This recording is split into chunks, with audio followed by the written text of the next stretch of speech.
BRST, ele escreveu errado ali em cima. Preocupado. Não, mas você não. Um abraço, Antônio. Bom, então, obrigado, Felipe. A gente vai dar início à terceira aula. E antes de começar o assunto propriamente dito da aula de hoje, eu quero fazer uma pequena revisão do que a gente discutiu nessas duas primeiras aulas, porque acho que nessas aulas de mini curso é muita informação para pouco tempo. Então, pelo menos assim, se vocês se perderem alguns detalhes, vocês lembrarem da ideia geral. Na primeira aula, o que nós fizemos foi começar uma discussão a respeito da quantização das teorias de N-Mills da forma, vamos dizer assim, padrão. Então, nós começamos com um desenho do que seria a integral funcional para a teoria de N-Mills, e aí vimos o problema de não conseguirmos inverter o operador que aparece na parte quadrática da ação, e portanto não conseguimos definir o propagador dos campos de calibre. E aí pensamos, bom, temos que fazer alguma coisa a respeito disso, e aí existe o método de Fadeev-Popov para fixação de calibre. E aí eu fiz uma revisão muito macarrônica, né, do que é o método de Fadeev-Popov, mas tentei enfatizar os pontos assim, centrais para essa construção, e chegamos numa ação, que é a ação de Young-Mills, com o termo de fixação de calibre. Esse termo, o que eu estou chamando de termo de fixação de calibre, na verdade, é um termo que contém um multiplicador de Lagrange, que impõe a condição de calibre, e um segundo termo que carrega o chamado operador de Fadeev-Popov, que é o termo que contém os gols de Fadeev-Popov. E aí, dada essa ação, que agora fala não só do campo de calibre, mas fala também dos campos de Gauss e desse campo de Nakanishi-Lautner, eu declarei que existia uma simetria, ou seja, um conjunto de transformações que corresponde a uma simetria dessa ação de Young-Mills com calibre fixado, que é a simetria de BRST. E aí, portanto, a quantização a lá Fadeev-Popov das teorias de Young-Mills te dá esse presente. Ela te dá a simetria BRST, você não sabe de onde veio, para onde vai, mas ela está ali. E, bom, você pode encarar isso como uma mera curiosidade do procedimento Fadeev-Popov. Como eu falei, assim, isso tem uma certa interpretação mais clara, porque o método de Fadeev-Popov corresponde à inserção de uma unidade na sua integral funcional. Então essa simetria BRST tem o papel justamente de amarrar toda essa estrutura nova de modo a você ter uma identidade, né? Ou seja, não estragar a sua integral funcional inicial. Mas não comentamos muito mais sobre isso, né? E aí, na aula 2, o que nós fizemos foi falar das propriedades das transformações de BRST e inverter a pergunta. Então agora, em vez de eu partir da ação de Young-Mills e procurar uma técnica de fixação de calibre e obter uma simetria que alguém poderia chamar de acidental, né, eu começo já postulando que a minha teoria tem 4 campos. Tem o campo de calibre, tem o campo de Nakanishi-Lautner, tem os Gauss, e eu declaro que a simetria de BRST é fundamental, é o ponto de partida. E aí o que eu fiz foi mostrar o seguinte, olha, dado esse conjunto de campos, as transformações de BRST e a declaração de que essas transformações definem uma simetria e algumas condições auxiliares como renormalizabilidade por contagem de potências e variância de Lorentz e tudo mais, nós chegamos numa lagrangiana que era basicamente a lagrangiana de Young-Mills mais um termo BRST exato. Então nós chegamos numa coisa que tinha essa estrutura aqui.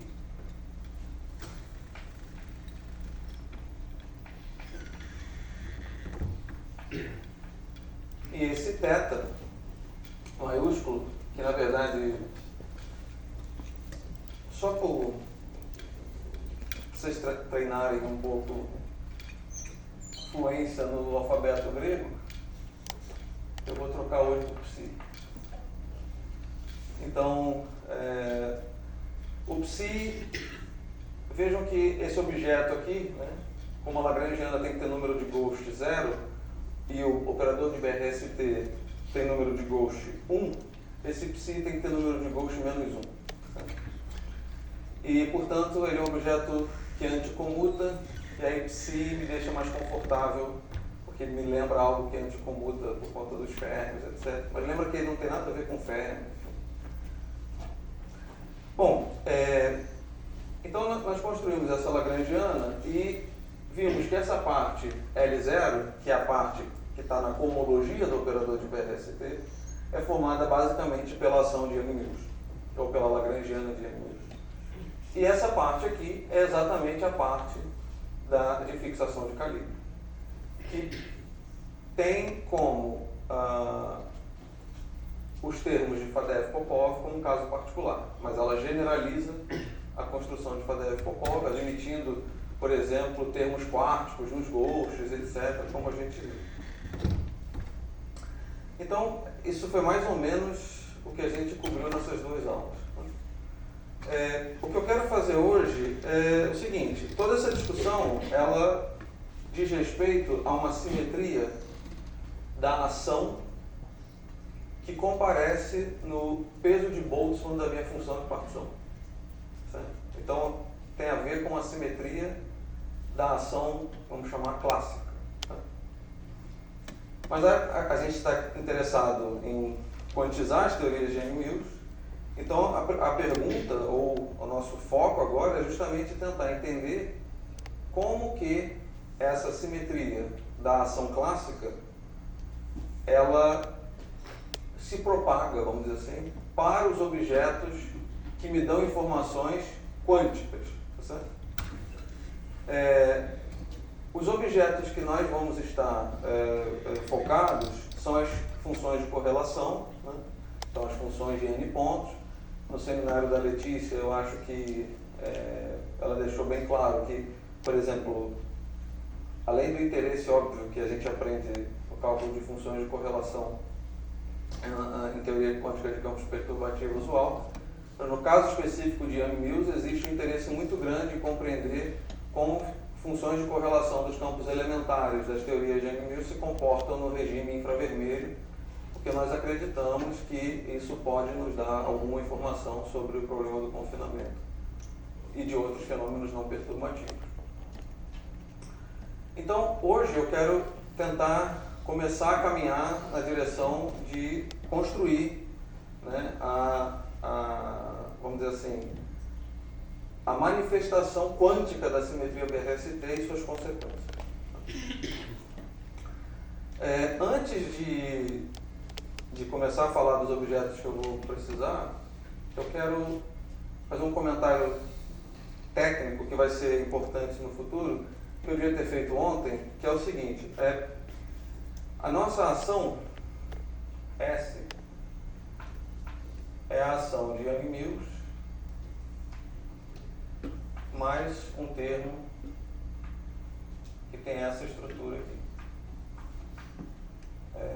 C barra... Bom, deixa eu escrever da forma como está aqui.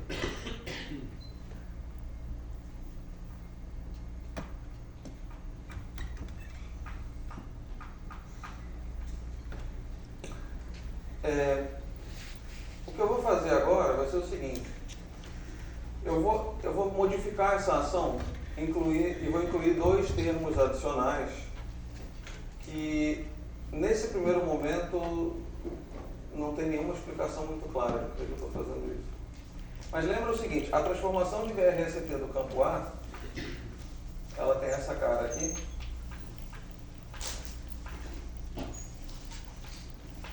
E a transformação de BRST do Ghost, ela tem essa cara aqui.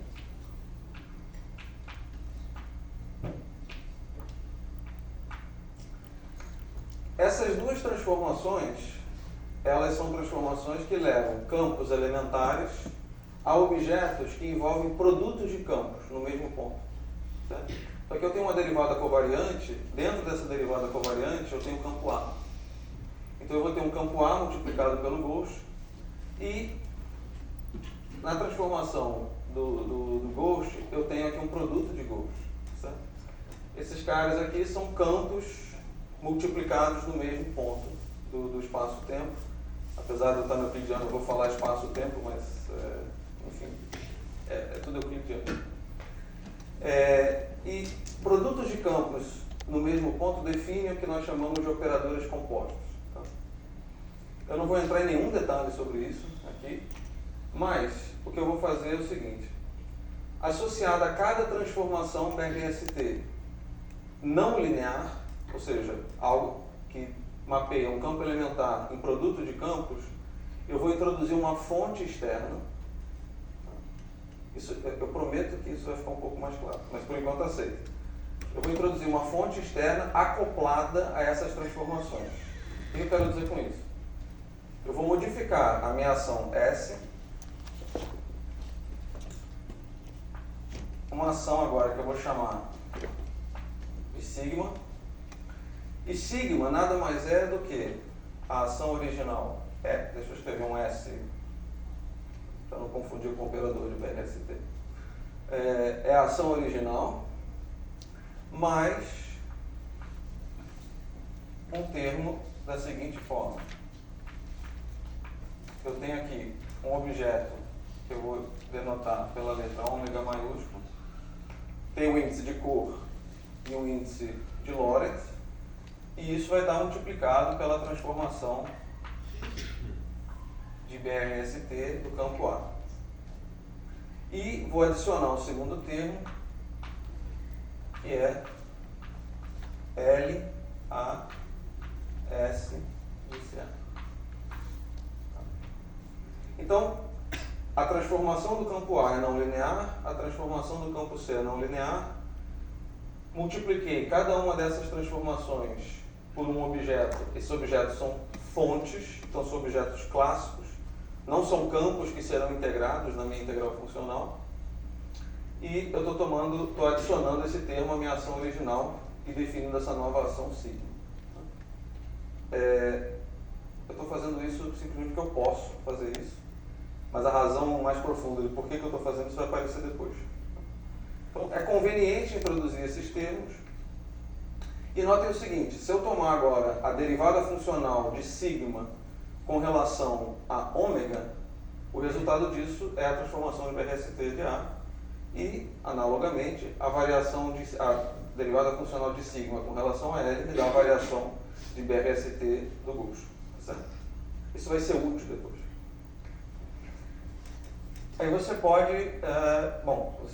você deve se perguntar se essa adição bagunça com a simetria BRST, e para que isso não aconteça, essas fontes, tanto ômega quanto L, são introduzidas como sendo invariantes de BRST. Então, S de ômega é igual a zero e S de L é igual a zero. Portanto, se eu atuar agora com o operador de BRST, S é invariante de BRST, porque é essa ação aqui, e ela já é invariante de BRST.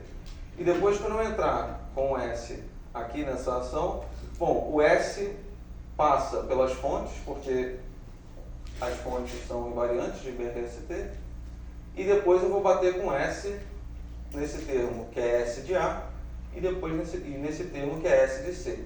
Mas como eu já tenho um S aqui e S é nilpotente, isso é automaticamente zero. Então, essa ação sigma continua sendo invariante de BRST. Então, isso é só uma informação adicional que eu vou usar em algum momento dessas aulas. Agora, para eu falar sobre vamos dizer assim, como a simetria BRST se manifesta a nível quântico, eu preciso introduzir alguns objetos que eu não sei até que ponto o Tião falou, que são os funcionais geradores. Por quanto que o Tião falou sobre funcionais geradores? O Z ele certamente falou. O Z ele falou. Então vamos começar pelo Z. Na última aula ele chegou em gerador, em ação efetiva. Na última aula ele falou do gama. Tá. Então, eu vou ser bastante rápido, mas eu preciso pelo menos declarar as minhas convenções, porque o Tião não fez no euclidiano, com certeza. Tá? Então, só para a gente acertar sinais e etc., deixa eu lembrar aqui alguma coisa sobre funcionais geradores.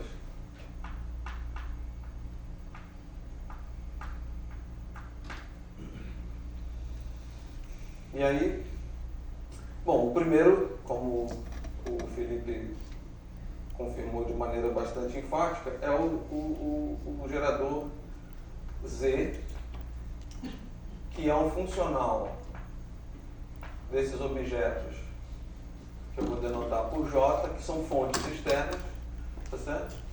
E esse cara é definido da seguinte maneira: eu introduzo uma constante de normalização e aqui eu tenho uma integral funcional. E aqui esse φ é uma notação bastante genérica para o conteúdo de campos. Pode ser esse conjunto de campos, pode ser um campo só, eu não estou muito preocupado nesse momento com o conteúdo de campos. E aqui eu tenho a exponencial de menos a ação de φ mais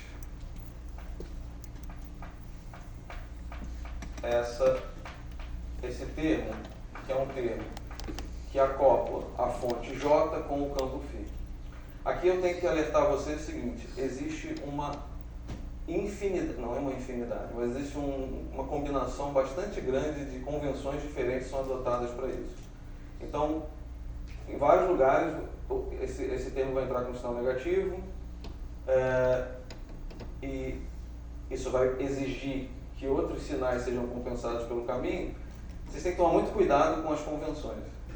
Uma vez que vocês tenham decidido qual é a convenção que vocês querem levar para a vida de vocês, vocês deixem isso anotado num canto, vocês vão precisar. E usem isso, tá certo? Mas não misturem convenções, isso realmente causa desastres assim, muito, muito complicado. Esse objeto aqui é o funcional gerador das funções de Green. E como você calcula as funções de Green? Você toma derivadas funcionais desse cara com relação às fontes, tantas quantas você quiser. Se você quiser calcular a função de n pontos, você vai tomar n derivadas funcionais. E depois você joga essa fonte para zero e divide o resultado pelo z calculado à fonte nula. Então, só para lembrar vocês, uma função de n pontos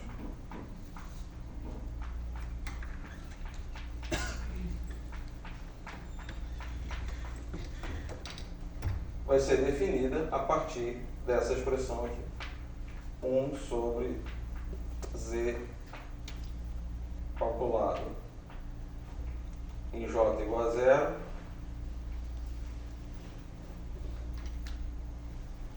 multiplicado, e aí vem uma derivada funcional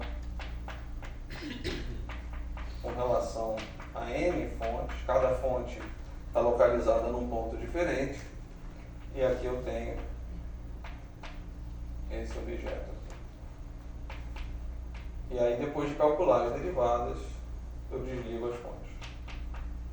Esse objeto, então, é a minha função de n pontos, que eu obtenho a partir desse funcional gerador, tomando um bando de derivadas funcionais com relação a essas fontes, que são apenas assim, um dispositivo para você extrair essas funções de correlação.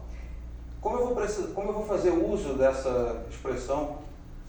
Isso aqui, de maneira mais explícita, é o seguinte: isso aqui é a razão entre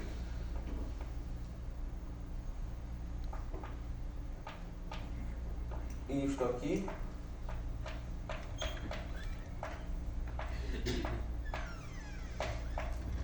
e esse objeto, que é a integral funcional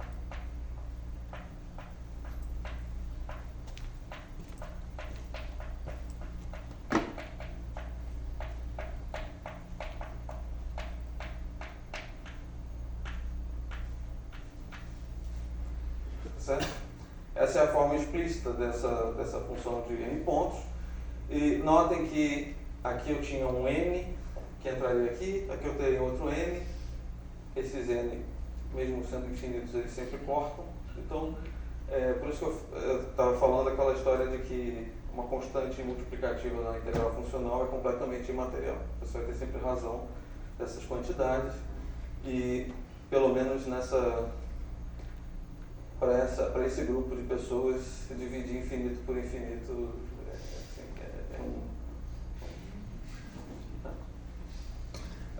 bom, então esse é o funcional gerador das funções de Green e, como vocês viram na semana passada, esse cara vai gerar todas as funções de Green conexas, desconexas, etc. Então, a partir disso, você pode definir o funcional gerador das funções de Green conexas. E eu vou simplesmente escrever, de novo, eu tenho que ser consistente com as minhas convenções.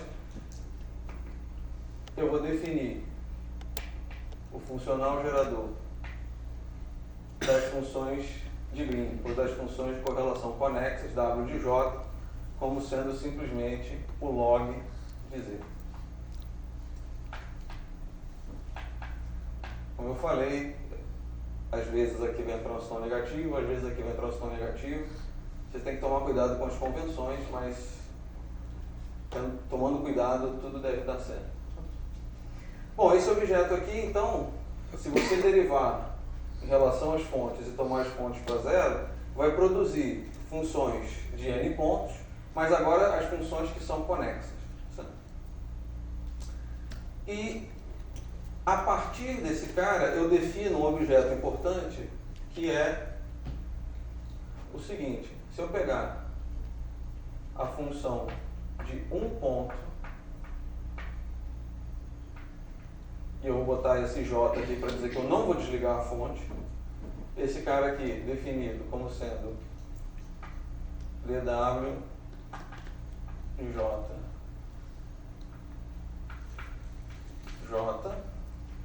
isso aqui produz essa função de um ponto, a fonte não nula, tá certo? E esse cara eu vou chamar de varphi. Eu não sei, varphi. Esse cara aqui, ele é um objeto que você obtém a partir da derivada funcional de W com relação a J sem desligar a fonte, certo? Então, aqui, para calcular as funções de correlação, eu desligo as fontes, mas esse objeto aqui é calculado a fonte não nula. E aqui agora eu vou fazer uma hipótese que é a seguinte: quando eu calculo a derivada funcional desse cara com relação a J, né, isso aqui é um funcional de J, derivei em relação a J, então eu tenho um funcional de J igual a varphi. Certo? Então eu vou admitir que eu posso inverter essa relação e escrever J como um funcional de varphi. Tá certo? Então eu vou admitir que a partir dessa relação eu posso escrever um J que é um funcional de varphi, que eu vou denotar simplesmente como sendo J, esse varphi aqui, só para enfatizar que eu posso pegar o J e escrever como funcional do varphi. Bom, então a gente define esse cara. Eu tô andando rápido aqui porque vocês falaram que o Tião chegou no gama, né? Então não preciso detalhar muito as coisas.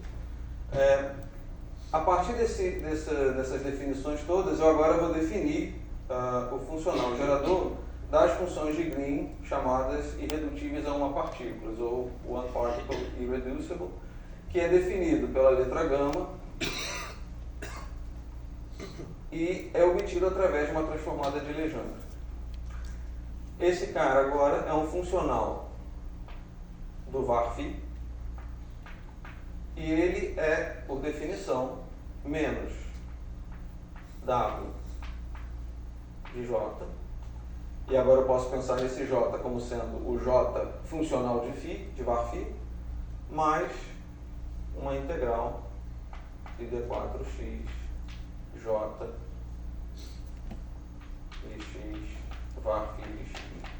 Bom, esse objeto aqui é o funcional gerador das funções de Green irredutíveis a uma partícula, que também é chamado de ação efetiva, que também é chamado de ação quântica. Certo? Então, eu estou definindo isso aqui. Pelo que eu entendi, vocês viram a cara disso na semana passada. Certo? Sim. Esse J, esse último que você colocou, é J de φ? Esse cara aqui, no final do dia, né, ele tem que ser um funcional de var-φ. Então, se você quiser escrever essa expressão explicitamente, para que isso seja um funcional de var-φ, você vai ter que escrever todas essas fontes como funcionais de var-φ. Tá? Ok. Uma propriedade que eu não sei se o Tião chegou a mostrar é o seguinte: se você tomar a derivada do gama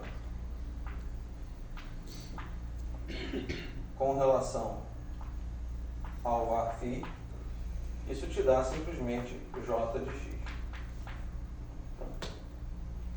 Ou seja, a derivada desse funcional gerador com relação a esse campo me dá uma fonte. Isso aqui tem uma cara de uma equação de movimento, tá certo? Você tem uma ação e a essa ação você acopla o seu campo com uma fonte, você calcula a equação de movimento, você vai ter ΔS, Δφ igual a fonte. E esse cara, é óbvio que não é assim, não é isso que te dá o direito de chamar isso de ação, mas isso aqui tem uma cara de equação de movimento. Você está pegando um funcional, derivando em relação a φ, isso te dá uma fonte. Como eu falei, isso aqui é só uma coleção de convenções que eu vou usar. E se vocês não têm, vamos dizer assim, alguma fluência ou algum conhecimento prévio de como lidar com esses funcionais geradores,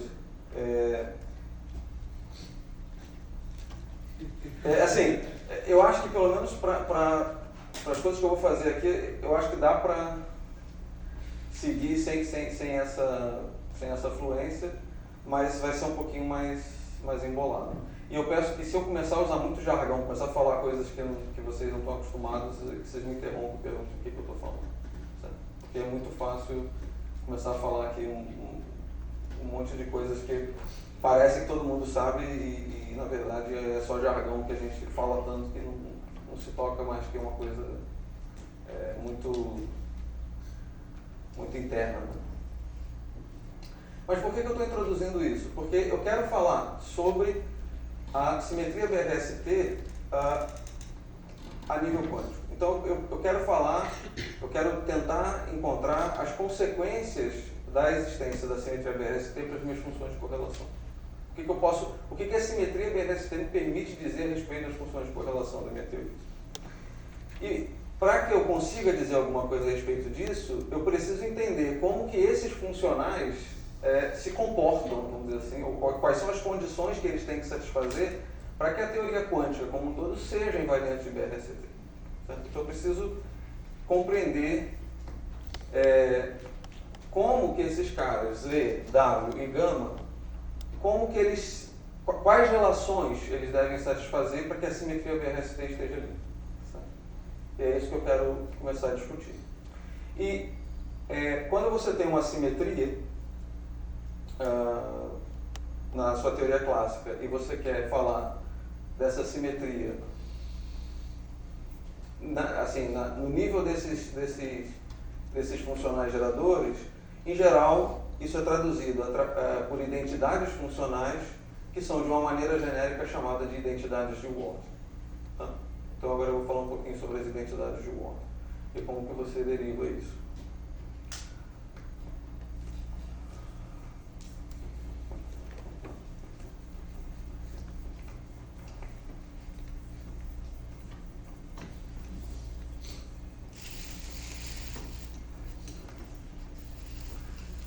Então, vamos falar sobre as identidades de Ward.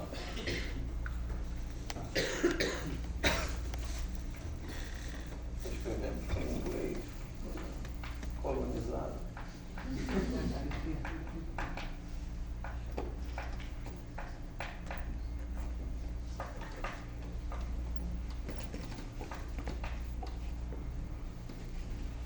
Bom,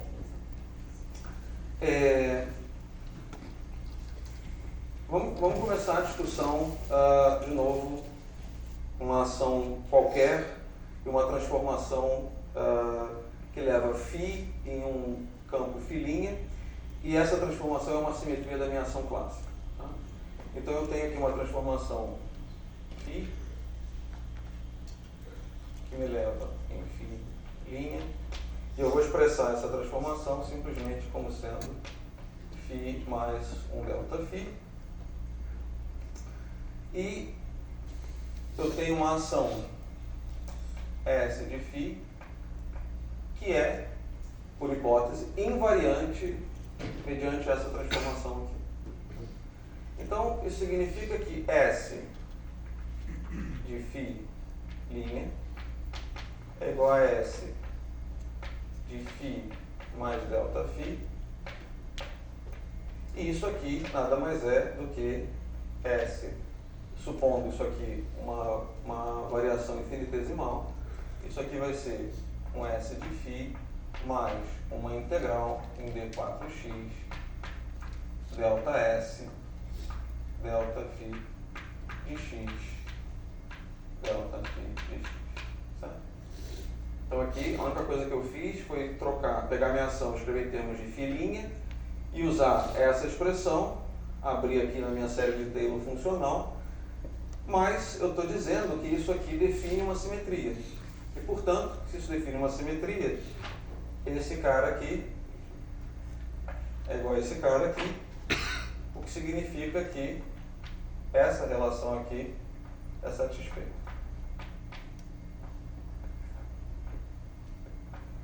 Deixa eu escrever dessa forma.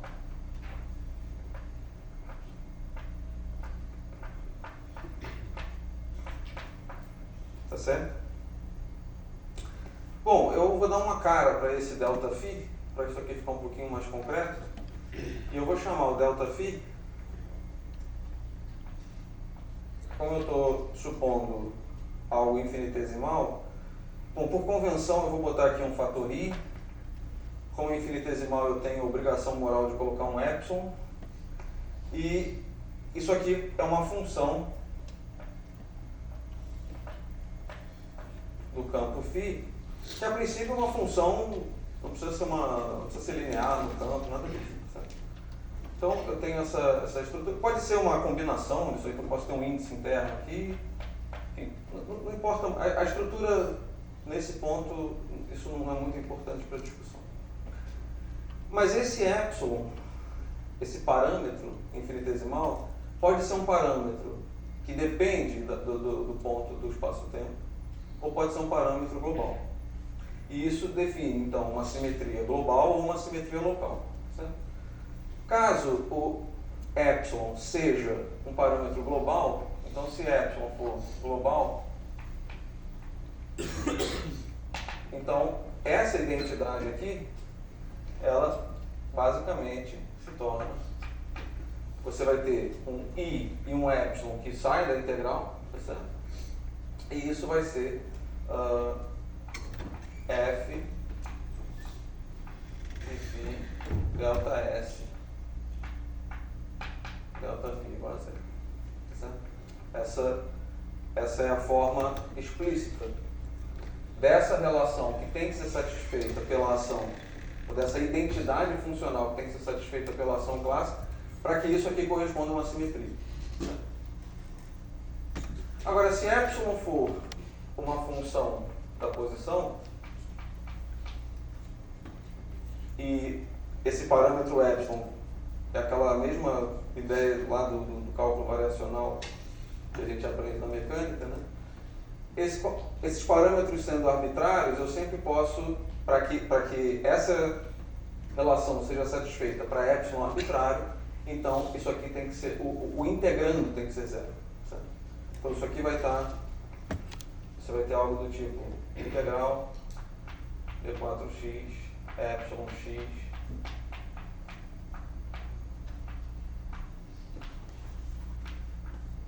igual a zero. Isso aqui implica f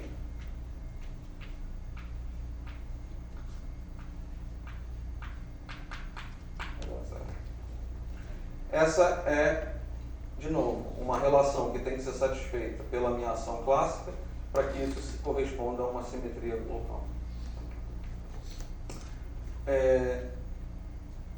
Essas duas identidades aqui, seja para epsilon global ou para epsilon local, poderiam ser chamadas de identidades de Ward clássicas, certo? Ou seja, são identidades funcionais que a minha ação clássica tem que satisfazer para que isso aqui seja uma simetria. Ok. Então agora, eu tenho essa simetria na minha teoria clássica. O que acontece com os funcionais geradores quando eu faço essa transformação? Ou seja, como que os funcionais geradores carregam a informação de que isso é uma simetria da minha ação clássica? Tá? Essa é a pergunta que eu quero tentar responder.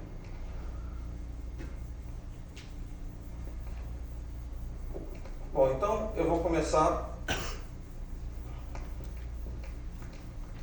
com um caso particular, que é o seguinte: eu vou primeiro supor que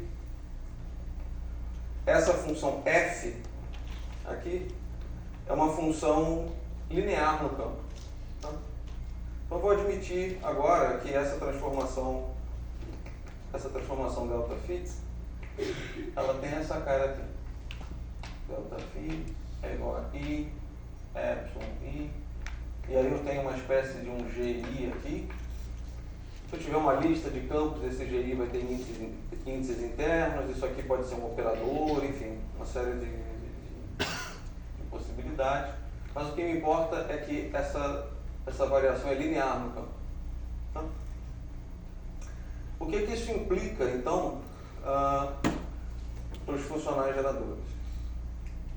Bom, então vamos escrever o funcional gerador Z. E aqui eu vou fazer o seguinte: eu vou começar escrevendo o funcional gerador explicitamente. Eu tenho uma integral em dφ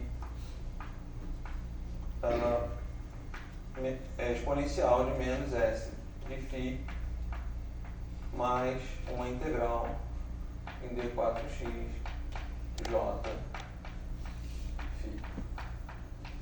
Bom, φ é minha variável de integração, então eu posso chamar do que eu quiser. Eu vou chamá-lo de φ'. Certo? Então eu vou colocar uma linha aqui e linha aqui. Agora eu vou fazer o seguinte: eu vou fazer uma transformação. Eu vou pegar φ' e escrever como sendo φ mais ΔΦ, onde ΔΦ é esse objeto aqui. Tá? Aí aqui entra uma hipótese, algumas hipóteses centrais. A primeira delas é, bom, eu estou admitindo que isso aqui é uma transformação de simetria da minha ação clássica. Se é uma transformação de simetria, ao trocar o φ' pelo φ, tá certo? Quando eu escrever aqui, φ' é igual a φ mais esse ΔΦ, a ação é inalterável. Isso é uma simetria. Certo? Mas eu vou ter que fazer uma transformação na medida funcional. Então eu tenho que transformar o dφ' numa medida funcional em dφ. Bom, vou precisar introduzir um jacobiano. E aqui é que entra a parte que eu vou cortar assim, pela raiz. Eu vou admitir que esse jacobiano é 1. A situação em que esse jacobiano não é 1 é uma situação em que você tem uma simetria da sua ação, mas que você não tem uma simetria da sua medida funcional, e isso dá origem às famosas anomalias, certo? E quem sabe disso é o Tião, que deu aula na semana passada. Então, eu vou admitir aqui que, por essa transformação, a medida funcional é invariante. Essa é uma hipótese, vamos dizer assim, felizmente a gente consegue lidar com isso em muitos casos de relevância física, mas as anomalias, elas realmente têm um papel fundamental e elas têm, vamos dizer assim, efeitos físicos. Então não é uma coisa só, não é só um exercício intelectual, né?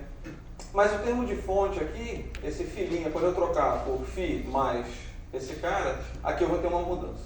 Tá certo? Então, o meu funcional gerador, ele passa a ter essa cara.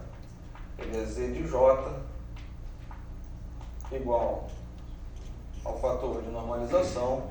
Já vou trocar o d filinha por d fi. Exponencial de menos s fi. E aqui entra uma integral em d4x de jx. Agora eu estou trocando filinha por φ mais isso aqui. Então eu vou ter um primeiro termo que é j vezes φ, simplesmente. E vou ter um segundo termo que é mais integral d4x jx i epsilon i gi φ. Tá? Então essa é a cara do meu funcional gerador depois dessa transformação. Só para ficar claro, para quem não está acostumado com esse tipo de conta. Aqui eu tinha escrito esse funcional em termos de φ. Né? Troquei por filinha por uma mera liberdade que eu tenho de mudar o nome da minha variável de integração. E depois, daqui para cá, eu fiz uma transformação desse tipo. Admitindo que é uma simetria da ação quântica. Então, notem o seguinte, esse cara aqui é um termo que contém um parâmetro infinitesimal, eu tenho um exponencial desse cara, eu vou simplesmente expandir essa exponencial até a primeira ordem epsilon. Então eu tenho um n d φ, e aí eu vou ter algo do tipo 1 mais i integral em d4x epsilon i, vou botar um j,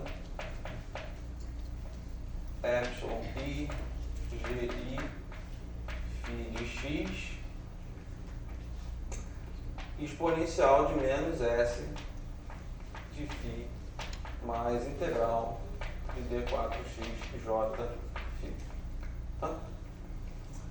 Bom, aqui eu tenho essa soma. O primeiro termo vai ser a integral com essa exponencial aqui, que é exatamente z de j.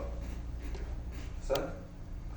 Ou seja, a contribuição desse primeiro termo aqui vai ser de produzir uma integral funcional em φ da exponencial de menos s mais a integral da fonte multiplicada pelo campo, que é exatamente o z de j. Então, aqui vai aparecer um z de j.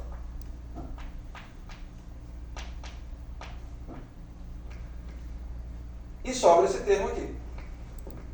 Então eu vou ter agora mais um fator de normalização dφ, e aqui entra i integral em d4x jx epsilon i gi φ exponencial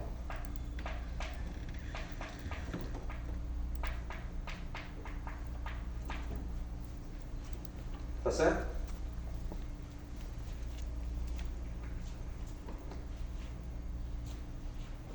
Agora notem o seguinte, a fonte é um objeto que não está sendo integrado, eu estou integrando sobre os campos. Então essa fonte sai da minha integral funcional e, bom, essas expressões estão ficando de novo. Eu vou reescrever aquele pedaço ali da seguinte maneira. Bom, a primeira observação, eu tenho z de j aqui, então vai ser alguma coisa igual a zero, porque eu vou cancelar esse cara com esse cara. Então eu vou puxar essa integral em d4x. Aqui eu tenho esse fator i, j, x, epsilon, i, e esse g, tá certo? E isso aqui está multiplicado por esse cara aqui.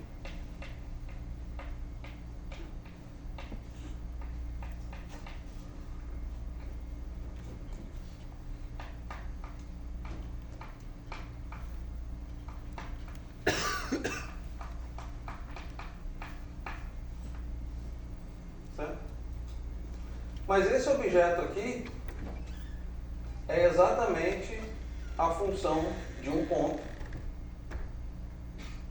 a fonte não nula, vezes o z de j. Né? Então isso aqui é exatamente aquele objeto que nós definimos. Isso aqui vezes esse cara aqui. Tá certo? Isso, bom, isso aqui tudo é igual a zero. Eu tenho esse z de j e esse z de j. Portanto, o que sobra... Bom, esse z de j, eu posso simplesmente dividir isso aqui tudo por z de j e jogar isso embora, jogar isso fora. Esse i eu também vou jogar fora, então eu tenho uma integral em d4x de j. Na verdade, eu vou escrever da seguinte forma. Eu vou passar esse cara para cá, então eu tenho... Isso aqui é var φ, né? Na minha anotação. Var φ,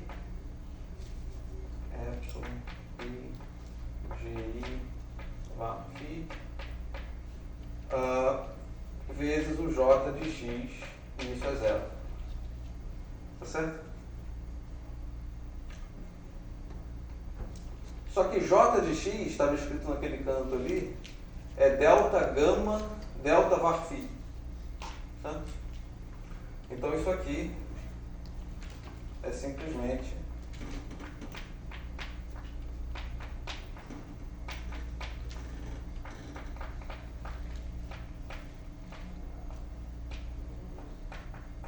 igual a zero. Tá? Bom, infelizmente eu tive que apagar, mas se vocês lembrarem da nossa condição para invariância da ação clássica, a gente tinha exatamente isso, trocando var φ pelo φ convencional e trocando gama pela ação clássica. Essa era a condição para invariância da ação clássica por essa transformação. Tá certo? Vejam que eu fiz uma promoção, né, de uma simetria para a ação clássica para uma relação funcional que deve ser satisfeita pelo funcional gerador das funções de correlação irredutíveis a uma partícula. E essa promoção é feita da seguinte maneira. Eu troquei o campo φ, o campo, aquele que será integrado na minha integral funcional, pelo var φ, que lembra, é uma função de um ponto, a fonte não nula, e troquei a ação clássica por esse objeto que é um funcional gerador, que eu disse que ganha o nome de ação quântica. Sabe? E isso dá zero. A cara disso aqui é exatamente a mesma da que eu tinha para a situação em que eu estava discutindo a simetria a nível clássico, simplesmente. Essa nossa capacidade de simplesmente pegar a identidade de Ward clássica, trocar os campos que lá compareciam por essas funções de um ponto, a fonte não nula, e trocar a ação clássica pela ação quântica, nesse caso aqui, isso na verdade é uma manifestação de algo que é chamado de um princípio de ação quântica. Então, o princípio de ação quântica é o que me permite fazer isso. Aqui eu estou fazendo um caso bastante particular, em que eu estou supondo que eu não tenho anomalias, etc. O princípio de ação quântica, ele te dá condições um pouco mais gerais de como é que você promove uma identidade de Ward clássica para uma identidade de Ward quântica, vamos chamar assim. E isso aqui é, vamos dizer assim, um caso simplificado, mas que está sob o guarda-chuva do princípio de ação quântica. Tá? Então, isso aqui é o princípio de ação quântica e me permite fazer vamos dizer assim, esse mapeamento na identidade de Ward clássica, de trocar esses caras aqui. Tá? Mas aqui é uma hipótese fundamental que pode parecer inocente, é de que essa transformação é linear.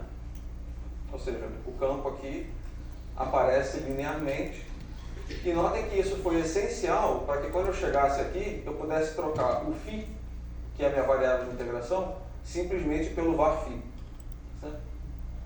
Se eu tivesse uma transformação não linear, ou seja, seja, se eu trocasse isso aqui agora por uma função de φ, pelo menos quadrática em φ, aqui eu teria uma inserção não de um φ, mas de um f de φ.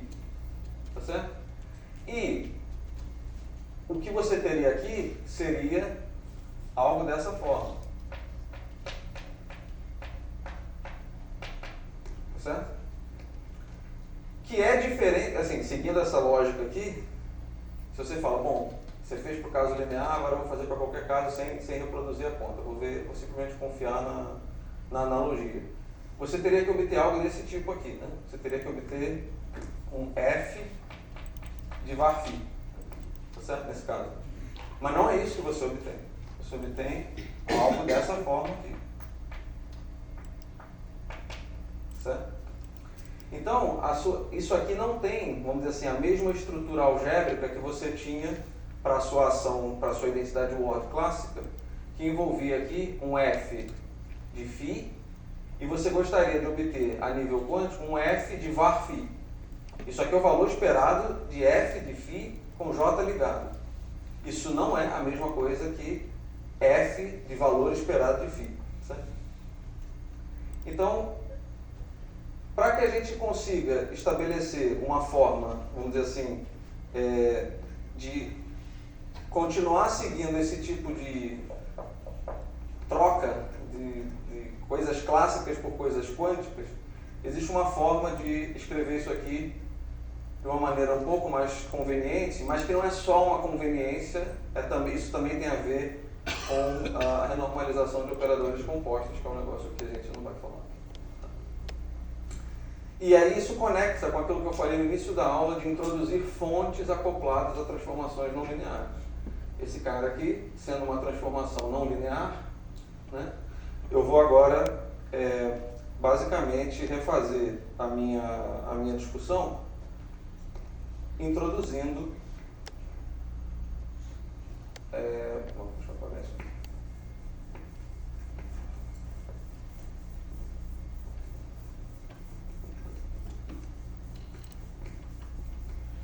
Eu vou agora introduzir,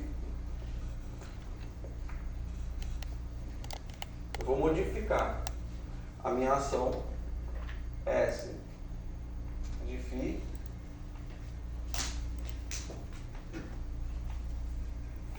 por S de φ mais, e agora eu vou introduzir objetos que são fontes, que eu vou chamar de QI, e esses QI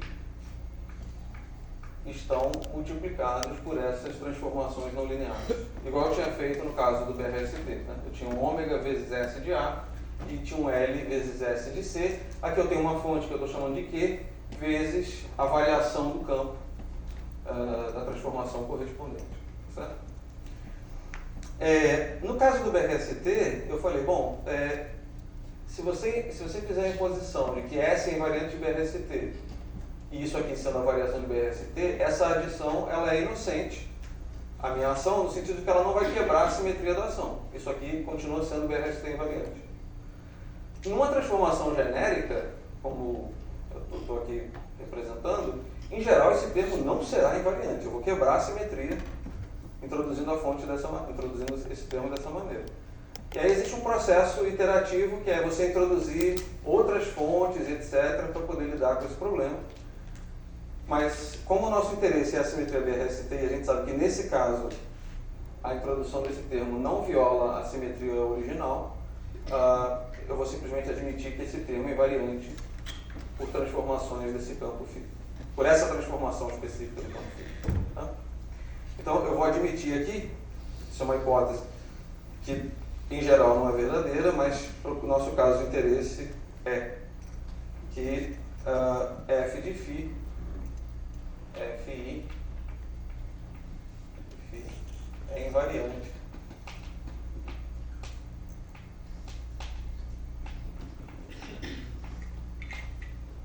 por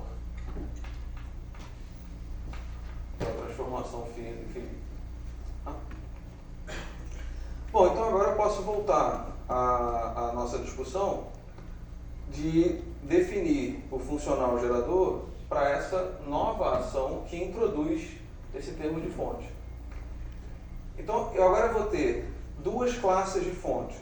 Uma fonte J, que eu tinha desde o início, que acopla com o campo φ, um campo elementar. E agora eu tenho uma fonte Q, que acopla com a transformação do campo. Certo? Então, o meu funcional agora, o Z, ele depende de J e depende de Q também. Isso aqui tem um fator de normalização, eu tenho uma integral em dφ e eu tenho uma exponencial de menos S dφ menos, porque aqui eu estou somando, né? Então fica menos integral de d² que f φ mais integral em d4x j φ. Notem o seguinte, aqui aparece o valor esperado de f de φ. Usando essa estrutura agora, essa ação modificada, eu posso calcular o valor esperado de f de φ simplesmente tomando a derivada de z com relação a q, tá certo? Aí eu faço cair um f de φ aqui na minha integral e depois desligo essa fonte q. Tá certo? Isso vai gerar o valor esperado de f de φ. Então, o valor esperado desse fi é simplesmente, por conta desse sinal menos aqui, isso vai ser menos 1 sobre, aí aqui de novo aquelas fórmulas que apareceram. Bom, isso aqui é um exagero. J, Q, delta, Q. E aí eu desligo as fontes.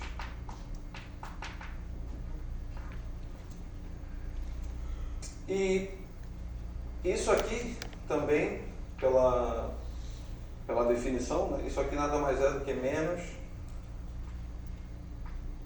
dw de j que é de x, jogando j e q para zero. E você pode mostrar, lembra que, de acordo com as minhas convenções, gama era menos w mais jφ.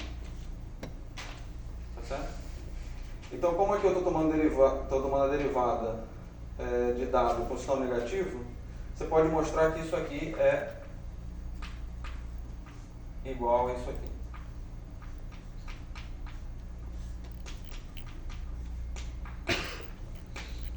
Tá? Isso você pode... A transformada de Legendre em função, em relação às fontes J, então você pode argumentar, não estou fazendo a transformada de Legendre em relação a Q, então essa derivada coincide com essa, mas você pode mostrar isso explicitamente, você pode abrir regra da cadeia e mostrar que isso é verdade. Tá? Ok, então agora eu posso repetir exatamente o mesmo procedimento que eu fiz para chegar nessa estrutura aqui, tá certo? E o que vai acontecer, eu vou só escrever a linha que interessa, né? É que, bom, então lembra, eu vou começar com o Z de J aqui, com essa estrutura aqui. Vou renomear φ por filhinha, então vai ser filhinha, filhinha, filhinha, filhinha. E aí faço a transformação. Filhinha vai em φ mais ΔΦ, onde ΔΦ tem aquela estrutura que eu apaguei. Certo? Que, não sei se... Bom, acho que eu não preciso escrever isso agora. Aí nota o seguinte, eu vou admitir que a medida funcional é invariante, de novo. É uma simetria da ação. Por hipótese, eu estou fazendo esse termo ser invariante, eu estou admitindo que a função f, quando eu fizer a transformação de filhinha indo para φ, isso aqui permanece invariante, isso é uma hipótese. E esse cara vai sofrer uma transformação, como acontecia no caso anterior. Certo? Então você vai ter exatamente a mesma estrutura que a gente tinha antes, que era algo da forma Nesse caso vai ser Z, J, Q, igual a Z, de novo, J, Q, mais, e aí você tem o fator de normalização integral de dφ e integral em D4x, Jx, εi, fi, exponencial. Bom, e aqui eu vou ser realmente preguiçoso, é só o que está aqui, certo? A mesma coisa.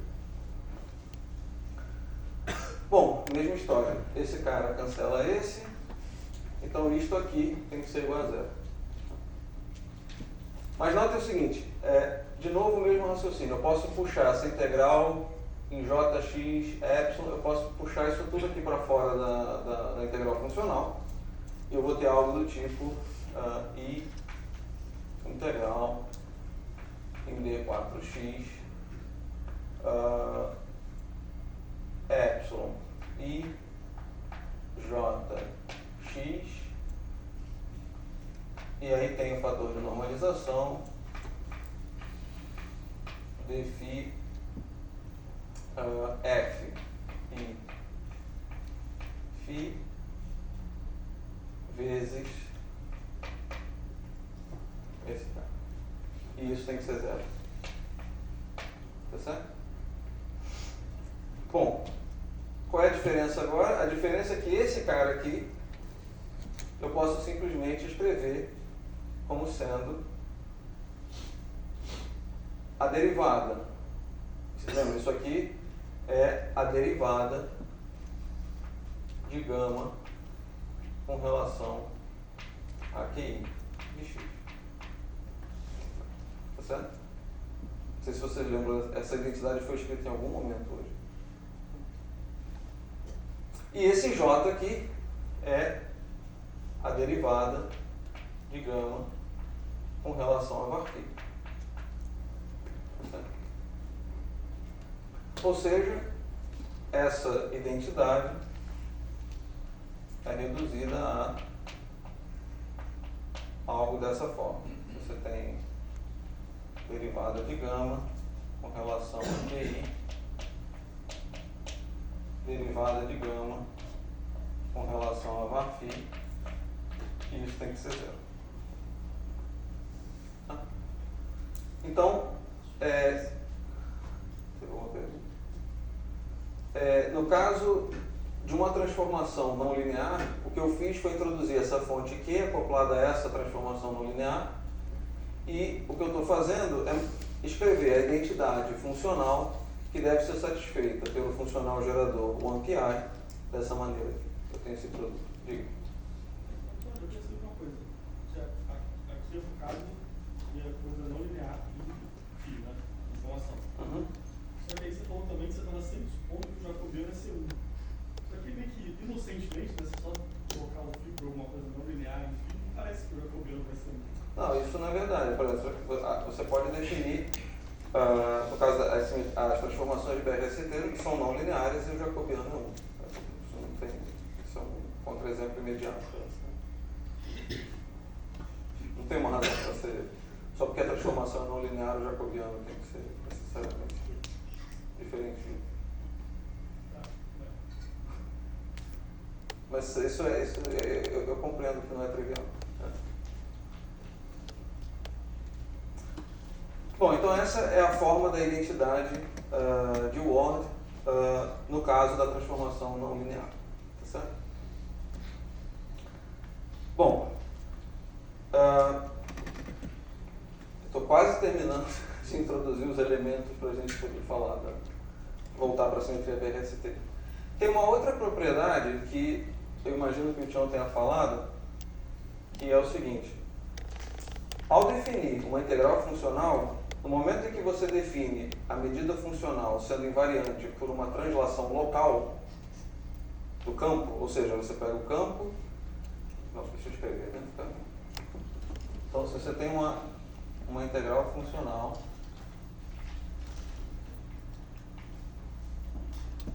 vamos supor, de um certo funcional que é f de φ, você define uma transformação da forma φ' é igual a φ mais um certo epsilon de x.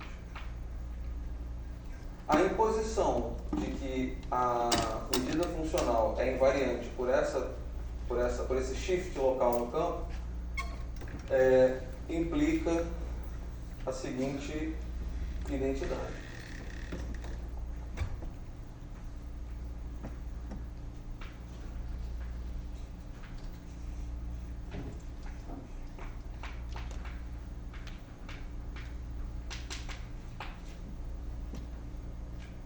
Ou seja, a integral funcional de uma derivada funcional total, vamos dizer assim, é zero.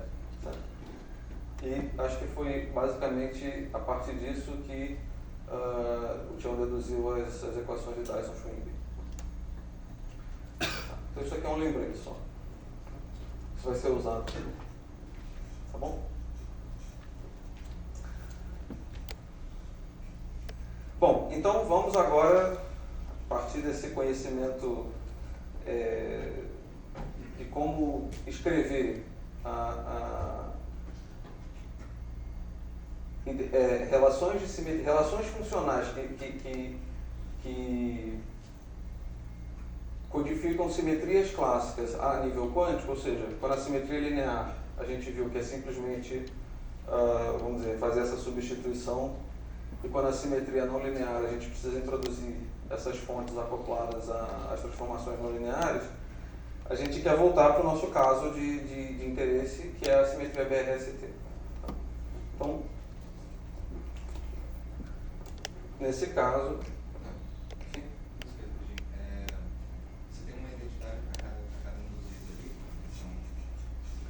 ali? Essa anotação não é muito boa, porque aqui, na verdade, eu deveria ter introduzido um conjunto de campos. Aqui eu só tenho um campo, então é como se fosse aqui eu só tenho um Q, na verdade. Para cada tem um quê? Sim, eu tenho um campo só, e eu estou fazendo uma transformação que é uma lista de funções. Tá. Mas você está perguntando se o epsilon for local ou se o epsilon for... É nessa direção que você está indo? Não, se você tiver inserido, se você tiver mais de uma transformação, Uhum. se você tiver inserido mais de uma esqueça para diferentes transformações, você vai ter uma identidade para cada uma delas, certo? Se você tiver mais de uma transformação... Tipo, no BNST você introduz duas fontes, não, Mas é uma transformação só, a transformação do RST. Sim, então não. Essa é a versão geral do QAP? Isso é uma manifestação do princípio de ação quântica, mas isso ainda não é o princípio de ação quântica, vamos dizer assim, na sua glória total. Porque, de novo, aqui há uma hipótese, nessa dedução há uma hipótese fundamental que é a invariância da medida funcional. E, na verdade, para você fazer essa promoção de uma identidade clássica para uma identidade quântica, você é capaz de caracterizar, vamos dizer assim, né, os possíveis termos que vão quebrar essa identidade, ou seja, caracterizar a anomalia. Eu estou admitindo aqui que simplesmente não tem anomalia.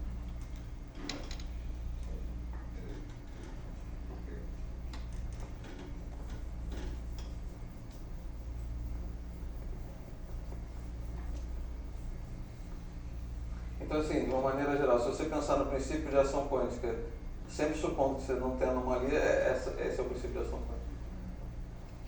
Pelo menos, enfim, não sei se todo mundo concorda com o que eu estou falando, mas eu diria que é assim que funciona.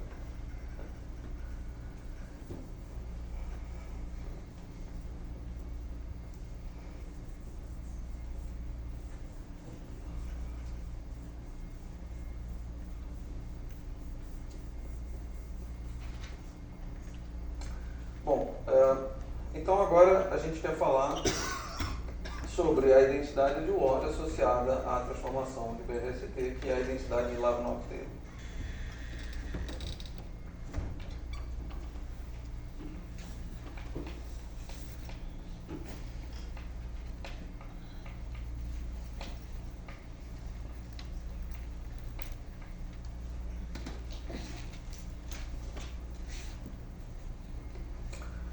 Bom, nesse caso, então a nossa ação clássica,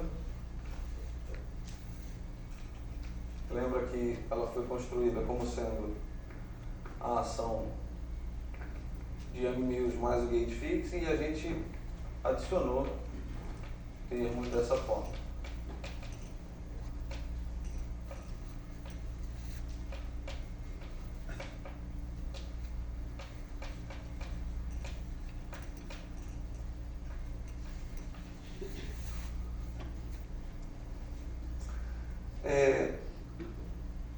A invariância dessa ação por transformações de BRST, ou seja, S de sigma igual a zero, pensando que você pode escrever o S como sendo algo dessa forma, uma integral em D4x de S, e aqui eu vou usar essa notação φi, derivada com relação a φi, onde esse φi aqui denota os campos, campo de calibre, o anti-gauche, o gauche e o nacanista longo. Então, se você aplicar esse cara no sigma, então o que você vai obter para a ação clássica é o seguinte: você obtém a seguinte identidade. Isso aqui é satisfeito.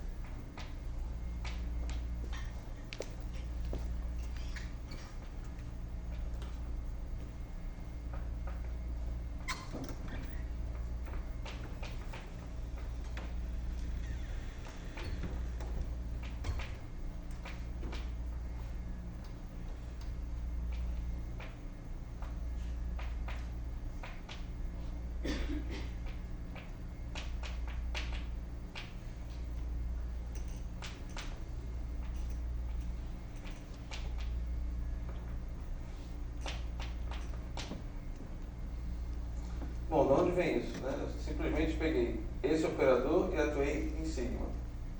Então, eu vou ter derivada do campo AMI de sigma multiplicado pela transformação de BRST do campo AMI.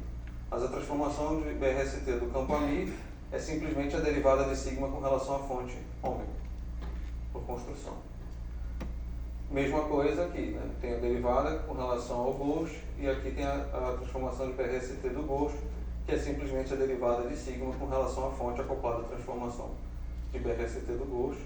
E aqui, nesse caso, a transformação é linear. Né? A transformação de BRST do anti-gauche é simplesmente I vezes B, então eu troco esse S por I vezes B, não introduzi fonte nenhuma. Certo?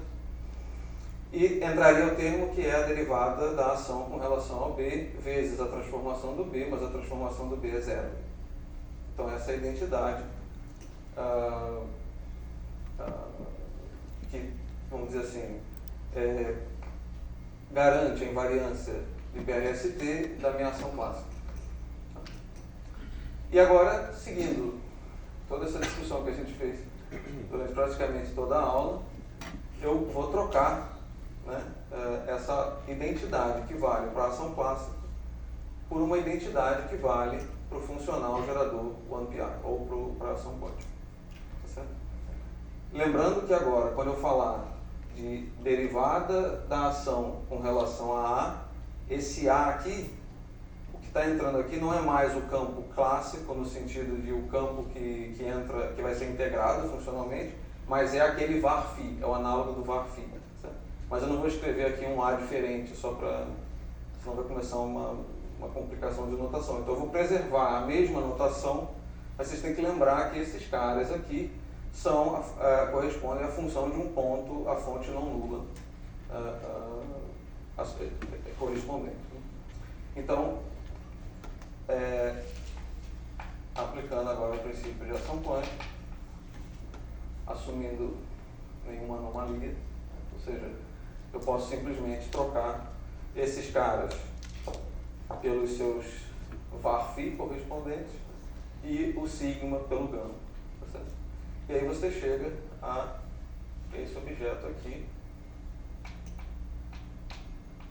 que é escrito dessa maneira.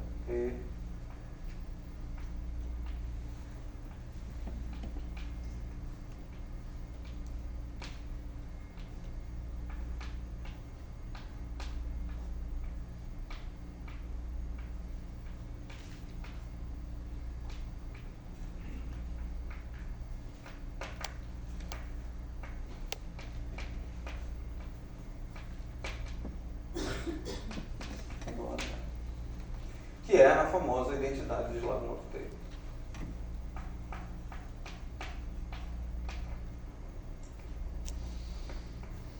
Então, a identidade de Slavnov-Taylor, ela foi construída usando toda essa discussão que nós fizemos da invariância da medida funcional, da invariância da ação clássica e dessa técnica de acoplamento de fontes externas a transformações não lineares. E isso permitiu promover essa identidade que vale para a ação clássica, para uma identidade que vale agora para o funcional gerador das minhas funções de correlação ampliada. Então, vejam que agora o meu funcional gerador ele tem que obedecer a essa identidade, o que significa que se eu tomar derivadas funcionais agora dessa identidade, eu começo a amarrar funções de correlação umas com as outras, porque essa identidade tem que ser preservada. Tá certo?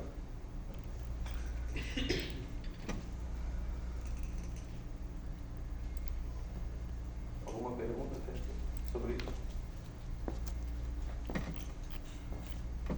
Tem um resultado que eu quero mostrar, mas eu acho que eu vou ser expulso pelo lugar tão breve, então eu vou simplesmente falar do resultado e talvez amanhã eu faça a demonstração. Você tem 9 minutos. Então eu vou só falar, e falar bastante, porque também não tem tanto para falar assim. Mas a ideia é a seguinte, nós vamos voltar a essa identidade e ver consequências práticas dessa identidade. Mas antes de falar disso, tem um resultado intermediário que a gente vai usar bastante, que é o seguinte, a gente tem falado aqui do operador de BRST, da homologia do operador de BRST, etc. E um resultado de uso prático muito importante é que eu vou falar o resultado e amanhã a gente discute de onde esse troço sai. Que é o seguinte, a função de correlação, ou melhor, funções de correlação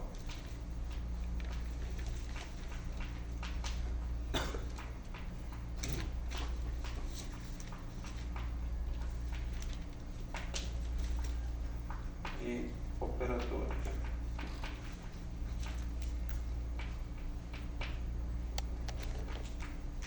BRST exatos são identicamente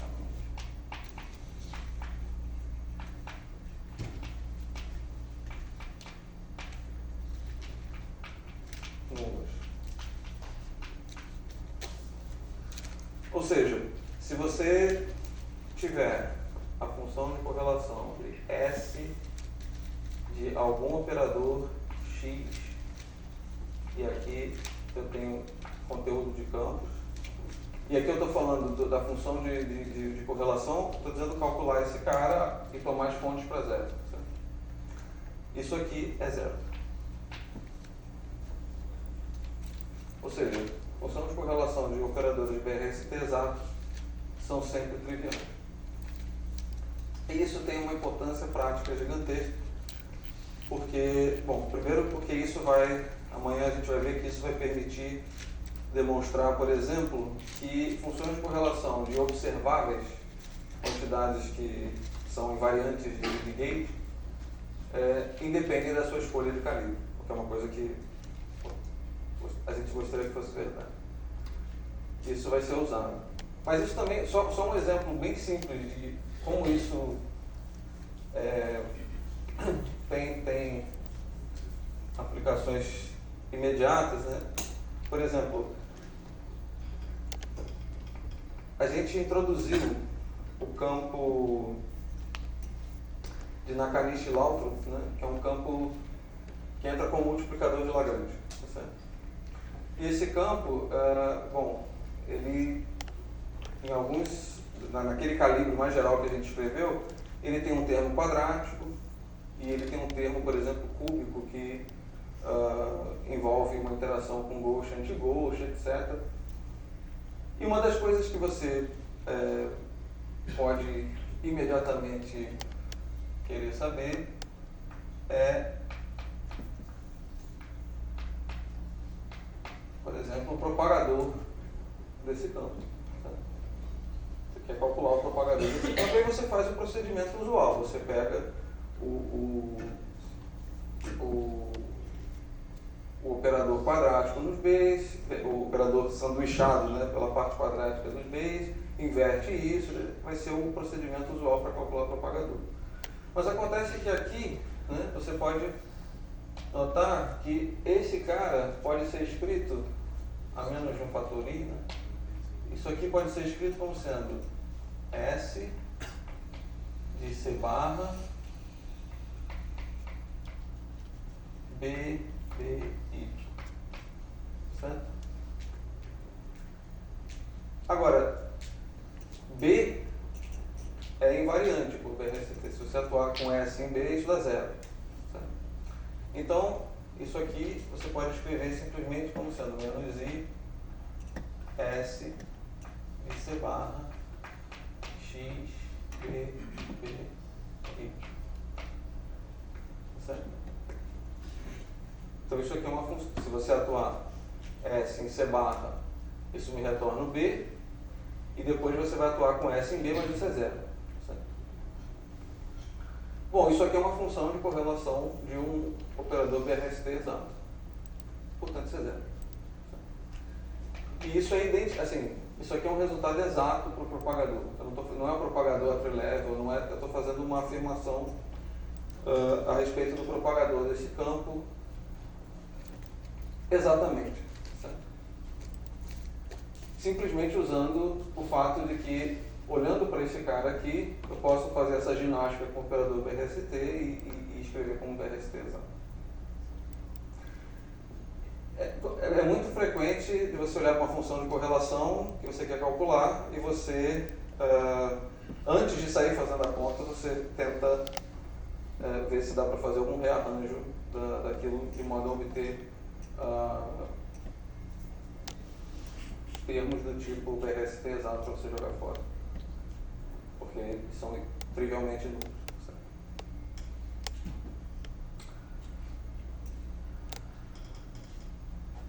Bom,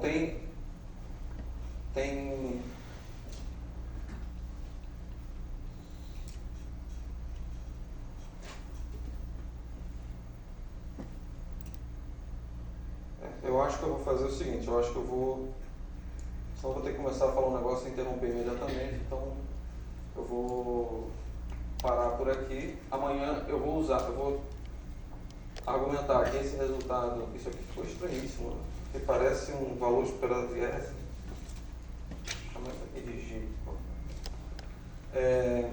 Eu vou justificar esse resultado, e para justificar esse resultado eu vou precisar usar aqui o jacobiano do BRST, da transformação do BRST é 1. E aí vou usar esse resultado para mostrar que o valor esperado de observáveis independe da escolha do calibre. E aí eu retomo para a identidade de Lagrange-Taylor para derivar aquilo que é chamado de identidade de Nielsen, que é uma coisa um pouquinho mais geral do que a gente está discutindo. Tá? Bom, pergunta. Pergunta bem simples. Então, uma consequência direta dessa relação é que, por exemplo, o campo de Nakanishi-Latro não seja detectável. Esse campo ele é um campo introduzido simplesmente para Ou seja, ele não vai entrar em nenhuma, você não vai ter estado assintótico nenhum de campo eletromagnético, claro. E lembra que ele é um campo que ele forma um dupleto com anti-ghost. Ele nunca vai estar na parte não trivial da cohomologia de BRS, que é onde moram os observáveis da teoria. Certo? E aquela história, como o anti-ghost não entra na cohomologia de BRS, o ghost também não pode entrar, porque você precisa ter número de ghost igual a zero. Então a única coisa que pode entrar é o campo A. Então você só pode formar operadores BRST fechados que sejam invariantes de calibre, o que é exatamente o que você espera. Professor, só uma pergunta. Tem como voltar naquela parte daqui, dessa integral aqui, o último termo dali da integral que eu não entendi? Eu estou vendo 5 integrais no quadro. Não, então, no caso, essa aqui, desse lado aqui, o IBA... Isso. Que eu não peguei esse termo. Então, esse termo vem, eu vou derivar sigma em relação ao anti-ghost, e aqui eu estou multiplicando por S do anti-ghost. Pelas transformações de BRST que a gente escreveu no quadro, em alguma aula passada, S do anti-ghost é I vezes B, que é exatamente o que está aqui. Nossa. Isso aqui é a transformação do anti-ghost vezes a derivada da ação com relação ao anti-ghost.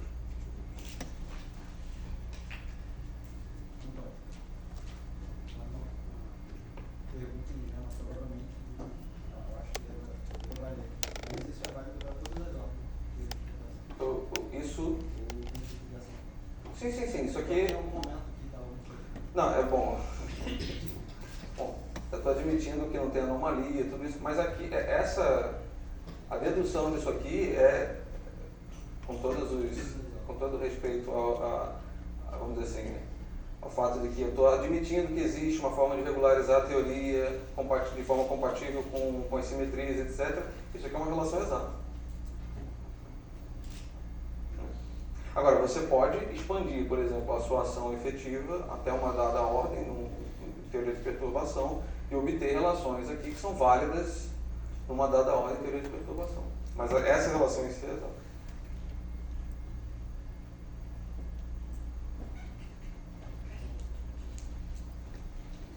Mais uma pergunta? O princípio de ação quântica é uma hipótese ou você supõe que é válido para poder prosseguir? Quando tem anomalia, não é exatamente o que acontece, então controlar as anomalias é suficiente para supor a validade do princípio de ação quântica ou precisa de mais coisa? A forma como eu entendo isso, ou seja, isso não é uma resposta de maneira nenhuma definitiva. Se existe um procedimento de regularização que é compatível com as simetrias da teoria, e se você é capaz de renormalizar essa teoria, vamos dizer assim, da maneira, ou seja, você tem de fato renormalizabilidade por power count, mas mais do que isso, você tem renormalizabilidade de fato. Então eu acho que é algo que não é uma hipótese, é algo que tem que ser verificado. Agora, como você lida com as anomalias, aí é outra história, porque de fato assim, o princípio de ação, ele vai te dizer qual é a forma mais geral das anomalias que você pode obter. Resta saber se existem contratermos locais que podem ser adicionados para remover essa anomalia. Mas, enfim, em alguns casos você vai conseguir fazer isso, e em outros simplesmente você não consegue, então a anomalia de fato está lá. Mas eu acho que isso é tão... ou seja, eu posso levar isso a uma coisa que vai além de uma hipótese a partir do momento que eu também levo a formulação funcional como algo que vai além de uma hipótese. Se você é do time que teorias de campos interagentes não conseguiu mostrar que existe ainda, então assim, aí realmente é hipótese.